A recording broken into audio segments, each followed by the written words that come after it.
Thank you, Mr President. My question, Mr President, is to the Minister for Finance, Domestic Manufacturing, Government, Procurement and Natural Resources, representing the Minister for Health. Minister, according to the Daily Telegraph, at Dream State Music Festival at Sydney Olympic Park last weekend, a man died and 5 others were taken to hospital due to suspected drug overdoses.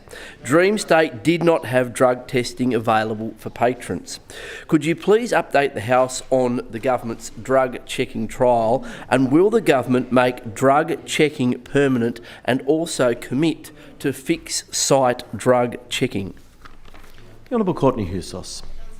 I thank the honourable member for the question in relation to, for the question to me in my capacity representing the Minister for Health, and I can acknowledge at the outset that this was a really tragic set of circumstances, and our thoughts are certainly with the families of the person who passed away at the Dream State Music Festival. I can update the House that New South Wales Health advised me that there were 2 urgent medical transfers and 3 non-urgent transfers to hospital from the Dream State Music Festival, and 1 death was associated with the event. So we absolutely extend our sincere condolences to the family and to the friends of that individual.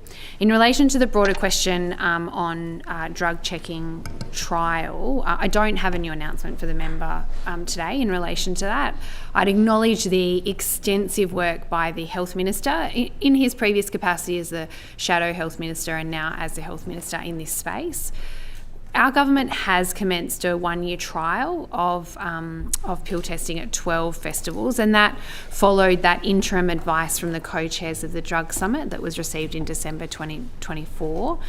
The trial aims to help people make safer choices, to ensure that they can speak at a health professional, to speak to a health professional.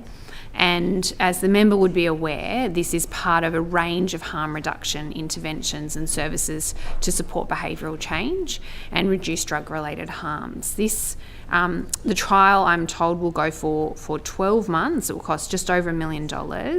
And as the member would know, it involves individuals submitting a sample of a substance for chemical analysis.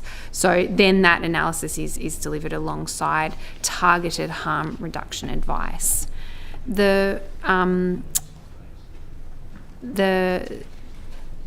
is, as I said, one of the host of measures that is used in relation to harm reduction, but it also does highlight that the extreme dangers of taking drugs. And I think that this is an area where we have sought to find a considered pathway through. I know the Health Minister has done a huge amount of work in this space, but we will await the outcome of the trial and consider that carefully. The Honourable Jeremy Buckingham. The Minister for her answer on behalf of the Health Minister. And I have to put on the record on behalf of so many people in the state our frustration that it has taken many decades to get to the point where we are just having a drug checking trial. Now, I acknowledge the Drug Summit, the co-chairs recommended it, and the government is implementing this trial and then an independent evaluation, and that is well received. But in the meantime, people are dying.